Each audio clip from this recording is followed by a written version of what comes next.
Taarifa njema kwa nchi ya Burkina Faso mara baada ya kuonekana kabisa kwa hivi sasa, yani kilichotokea mara baada ya Trump kuweza kusitisha huduma, lakini pia na kusitisha pia ule ujirani baina ya nchi ya Burkina Faso na nchi ya Marekani. Basi nikwambie, Putin ameweza kutoa pia kongole zake kwa Ibrahim Traore kuendelea kuona msimamo wake, lakini pia ameweka bayana kwamba pengine nchi ya Burkina Faso inaweza kanufaika kuweza kupata silaha nzito ambazo zimekuwa zikitengenezwa na nchi ya Urusi, na huo ndo ukaribu na huo ndo ujamaa ambao pia Ibrahim Traore anaweza kanufaika na kufaidika na kuwa karibu na Vladimir Putin, ambaye yeye kama yeye ameweka bayana ni swala ambalo linawezekana likamfanya pia Ibrahim Traore aendeleze kuwa na misimamo yake ambayo ameweza kuiweka kwa Donald Trump, ambaye ilionekana kabisa kwamba Trump alikuwa akilazimisha yani Ibrahim Traore na Putin waweze kuwa na uadui, alafu yeye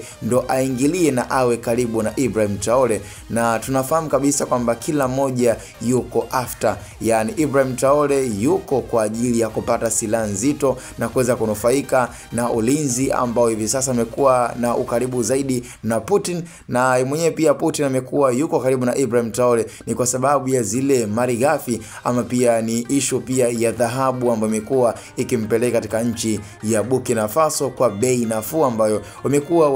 wakiwa katika makubaliano ya mkataba ambao umekuwa ukionekana kabisa kwamba kwa Putin kwake yeye ameona ni kwamba unamnufaisha. Kwa hiyo kila mmoja ananufaika na mwenzie na kila mmoja anamtegemea mwenzie. Kwa hiyo kwa hivi sasa Ibrahim Traore anaweza akapatiwa silaha ambazo Urusi zimekuwa zikitengeneza, na ni silaha nzito ambazo zinaweza zikamlinda na mashambulizi ya aina yote ambayo yatakuwa yanataka kutokea katika nchi ya Burkina Faso. Kwa hiyo